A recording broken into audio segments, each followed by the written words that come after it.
everybody. Is it raining?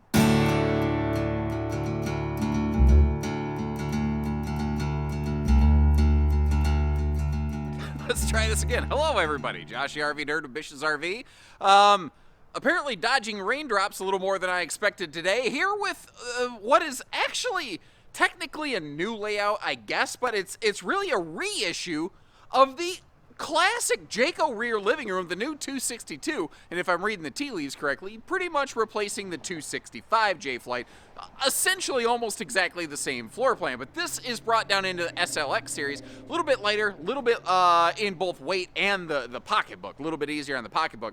Like all Jaycos, you still have that 2+3 year warranty, which is unmatched as far as I know by anybody in this class. These are also a little bit taller inside, which is nice, although it does have a short queen bed. As far as I can tell by looking at it, there is room for a true queen in there. I kind of wish they just did it, but they don't, but whatever. The taller ceiling means just more space throughout the whole RV, and this RV has a ton of windows, although not a lot of them over on the camp side of the RV. This is a very traditional layout with floating rear recliners, which is something that's hard to find nowadays, but not everyone is all about that theater seat life. Some people want that separation that comes in the Amazon Prime and commitment phase. They're not looking for the cuddle compliance, you know, and bow chicka wow wow of a love seat, as it were. But what's interesting is we're going to call this a couples camper because it doesn't have bunks, but it's fantastic for entertaining guests because you have an extra sofa and a dinette. Now, the sofa and the dinette can fold down into small sleepers. It's not going to be a great, like, adult guest thing, but maybe a big dog or a grandkid for the weekend, I could see that working in here. It's got ups, it's got downs, it's got in-betweens. I'm going to do my best to fill you in on that. And if you appreciate it, hit that subscribe button, and as we go through the video, let me know what you think about it. And I'm guessing I can probably already predict a lot of the feedback I'm going to hear on this. I think some people are going to say, oh man, I love all the space in this. And then some people are going to say, why do I need this much seating in a couples camper? This is stupid. And then some people are going to say the chairs are too far away from the TV or the entertainment center sucks. And some people are going to say, this is great. Where's this been my whole life? I think we're going to get a mix of things. Speaking of which, we're basically getting a mix of the two decors from 2023. This is basically the decor to rule them all now. One cool thing here is most of your windows open for airflow. The two noteworthy exceptions are the kitchen window right here, and then the window in the entry door. It is full viewing. It is privacy shade prepped. It doesn't actually include the shade. The rest of the windows are going to open for some awesome airflow. The majority of the windows are over on the neighbor's side of the camper. Not everyone's going to love that. You have some decent coverage right there. But because all the seating is in the slide, it forces the kitchen over onto the campsite of the RV. And because of the location of the entry door, you can't just flip it without adding 2.5 to 3 feet to the RV, which immediately makes it thousands and thousands of dollars more expensive. When I said thousands, I sounded almost a little bit like Arnold. Makes it thousands of dollars more expensive. I'll work on that on my own time, but in the meantime, all the cabinetry that you're seeing, by the way, it's all pocket screwed lumber core, which there is a little bit MDF involved, but it is actual screws into wood. It's not held together by staples and your imagination. So I'm a little bit surprised they did maintain the use of floor ducted heating in this series. Now, floor ducted heating's benefit is that it heats the RV more effectively, and it keeps the floor warmer. There's a viewer named Mr. Nick who loves floor ducted heating. They're an experienced RVer, and they say it keeps my feet warm when I walk around the RV. Okay, total respect. But it does mean that you got floor vents that could maybe be Skittles collectors or something like that. So you're going to have to decide how important different things are to you. The sofa over here, you'll see in a few minutes that there's a good chunk of storage down below this. One of the other kind of interesting things here is that it gives you the choice. I call it a simulated cinema seat, which is nerdism number 37, if you're keeping track. It comes right after 37, but before 37. It's basically a jackknife sofa with a fold-down armrest. Now, you might notice how all three cushions are the same size. Not all jackknife sofas are created equally. Over here, you've got that super, super basic dinette. This is a basic series camper, so things like fancy fireplaces, the nice hardwood table and chairs, that's just not a lot of what they do here. Now, if I sit down in the recliner, straight across from that sucker, you are just dead center on with the entertainment center. But some folks feel the entertainment center is a little bit too small in size and it's too far away. And a lot of people ask me, what's the biggest TV you can put in a camper? I don't know, because manufacturers don't give us any sort of indication as to how big this space is, nor how much weight could be mounted there. So I don't really have answers for you on that. People ask me all the time, and sadly, it's just a question that I don't know. Now, if you want to know how big the space is, call our team. We're happy to measure that kind of stuff out for you. They have gone to, in the 24 season, though, the bigger 10 cubic foot 12 volt DC compressor fridge as compared to the, last year they were using the 8 cubic foot size and variety, and they are still maintaining an oven. So many manufacturers, pardon me, have just discontinued the uses of ovens, standard, optional, or otherwise. They're just gone. And you don't have that problem here. Now, with this being a stick-built camper, the walls, although you have the wood studs, they're effectively hollow, not to mention the insulation, but it means they can run power outlets in the walls right where you want them, which is one of the nicer things here. And when we open this up, take note that, like, you've got space for a small wastebasket, and it's plywood drawer construction, which is kind of nice. But before, I just hit my head standing up within the slide out. So I guess if you're taller, kind of keep that in mind. Rung my bell a little bit. So yeah, watch out for that. Again, floor vented heating, but it is carpetless, including the slide flap, which is really, really nice. Something else that I think is very, very cool is how they have maintained the use of the, take a look here, the overhead, like, strutted cabinet doors. And a lot of RVs have quit doing that over the years. Now, again, that sofa can fold down into a sleeper. There's a big chunk of storage below it. Storage below the dinette, which also folds into a sleeper. So it's a, pardon me, couples camper that can have space for one or two smaller guests. If you have anybody who's bigger, you're throwing an airbed on the floor for sure. The whole entertainment setup on this, they do actually run an HDMI cable, at least, for the television area. They don't actually, from the factory, like you're seeing here, include television, so keep that in mind. Nor does it have a DVD player, but it actually does have a AM/FM stereo head. A lot of brands had gone to this thing where it was Bluetooth only. It didn't actually even have a stereo. And it feels like manufacturers are sliding backwards away from that and going back to actually including an AM/FM stereo head, if nothing else. I don't know, maybe they got some pushback on that. I'm not entirely sure. Now, one thing I want to point out is that our kitchen countertops are a thermal foil, meaning you don't have an obvious, like, molded edge. But everything else, like the dinette, that actually still will have a T-molding on it, which isn't necessarily a positive thing that I'm sharing. I'm trying, I don't love the fact that it's a knee knocker dinette. This is as basic as a booth dinette possibly comes, because this RV is not the highest budget camper. This was purpose built unapologetically to not be over the top. Now, I want to mention a major thing here, actually, as we're coming into the bathroom. We are looking at an Indiana-built Eastern Edition version of this camper. And the Eastern Edition SLXs have things like a mirror on the wall, but not an actual medicine cabinet. Some of the Western versions actually will have a few things like that. So there are regional variances on this that you kind of need to and want to be aware of. Now, the radius shower is, with the 6'9" ceiling, you can see is plenty tall, but it is a little bit of an elbow bonker, depending on your size, your stature, all that kind of thing. Basic camper. If you look up top here, this, I feel, is almost going too basic. It does not have a vent fan. If I could change one thing on this RV, I feel even a small vent fan. I do not like that it has absolutely zero vent fan in the bathroom. One could be added after the fact, but to me, that feels like that was a corner cut too sharply. Give me your input on that. In the meantime, this thing has fantastic bathroom storage. This walk-through bathroom design creates serious storage space here in this bathroom. And what's kind of great is that's all existing basically above, like, the furnace and the outside shower. So the space behind the toilet that you can't get to, those are systems on the outside of the RV. Like you can see the furnace air intake there, that black grate.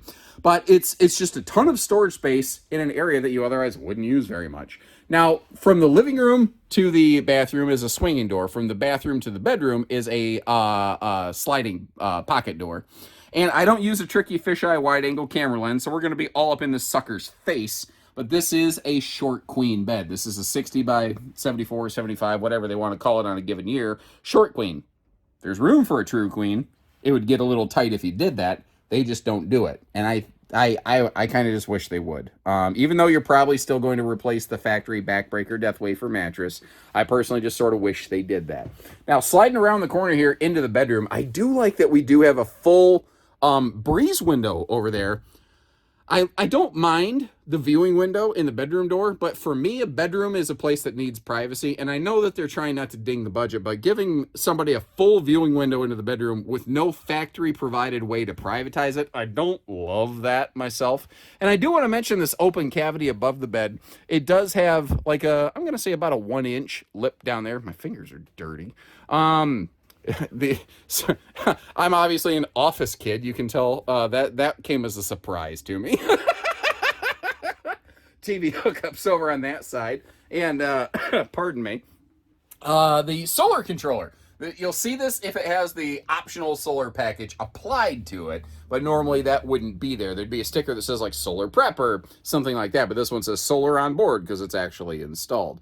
Cracking this open, one side is a hanging wardrobe cabinet. The other side are like our dresser shelves. So they give you a little mix of both. And I was actually really surprised. Like they actually included struts under the bed to make it easy lift, which is awesome. But they didn't include a bathroom fan. Like there's just a couple little things where I get that they're trying to make this more affordable and more accessible. But I think that you still need to make it functional first and fashionable second, but that's my 2 cents. One of the things with this classic design, the travel access in it's really good. And it's kind of funny how this model has evolved over the years. It used to have basically this exact layout way back when. This is almost like a reissue. And then they went to a walk-around bathroom, but the problem was it required a hallway that was blocked off by the slide out. So as a result, it lost its travel access and functionality. Now this door does kind of bump into the bottom of the slide decking effectively, but it opens enough that I think most people are going to be able to do at least a little bit of a sideways travel trailer two-step like I just did to get up in here. Now, as a result, what that means is that we have access from front to back to front again without ever so much as touching a slide out. Now, there is a second entry door up here in the bedroom that if you don't lock it, you can just deadbolt it. I know some people don't like that door. You can just deadbolt the thing and ignore it. But it doesn't matter which door you're using. And the reason I think that's actually kind of handy for travel or storage is this door uses those traditional folding steps mounted in the skirt of the RV, whereas the living room and kitchen door has that fold-out stable step, and sometimes you can't always open that. So either door still allows you front-to-back access on this one. Now, I did a couple other things here. I pulled the shades down, one, so that you could see them, but two, usually when you travel, a lot of people do this, so when you're bouncing, they're not kind of sliding down a little bit. The other thing that I did is I fully strapped down the recliners, because one thing that you are going to have to do is turn those chairs, and you really want them strapped in place, especially the right-hand chair as we're looking at them on the poop side of the camper, so that it doesn't accidentally slip behind the slide fascia. One thing I realized I forgot to do is what you really should do in transit is put the dining table down as though you were going to use it as a sleeper, just because it helps avoid that tabletop from jiggling around and banging into things. Now, the camera work as I'm sliding back and forth between that bathroom door is not amazing, because with my dad bod, I gotta go sideways. But the fact is, as demonstrated, can be done. So while we take another look here at the weights and the measures, take a look at the steps on the RV that I just talked about. The fact that, you know, you've got the stable steps for your general coming and going in the living room door in the back there, and then you've got the fold-out traditional skirted steps on the front door. So even if the RV's in storage and it's really tight quarters, typically you can still get yourself in and out of this thing. Now, they do a bunch of fun, nice little details that don't seem impressive until you go camping, and that's things like the magnet holdbacks and the key-alike system. So whether it's your baggage door keys or your entry door keys, you will need one key to operate this RV, one key to rule them all, Lord of the Rings style. And that's one of those things that it just doesn't seem like a big deal until you've used an RV for a while. And that's kind of one of those things, sort of like if somebody squeezes their toothpaste from the wrong end of the tube, it's freaking annoying. You know what I mean? Well, it's nice that you don't have to get annoyed. Now, if you got super eagle eyes, you might notice the digital display on my battery box down there flashing at us. This RV is outfitted with their optional 200-watt solar package. Obviously, we're not getting a lot of sun today, but the little bit that is bleeding through is trying to trickle a little bit into my battery here. Now, on that note, one thing I don't like about this RV is that it lacks a battery disconnect. And it's not that it's hard to add one, but that just... it's just, they're handy. They're so handy. If you're not aware of why that's useful, when the RV is just in storage, especially if it doesn't have a solar panel, there's a lot of things that just go into standby low power mode, not no power mode, and it slowly eats away at your battery reserve. Up top, you may notice that solar panel. Again, it comes from the factory, available with a 200-watt solar panel and 30-amp controller. It's a PWM basic variety, by the way. This is more of a budget camper, and the rain's starting to pick up. We do have a tankless on-demand water heater, though. So if you want to take some back-to-back hot showers, you can. You also have a full hot water outside shower here.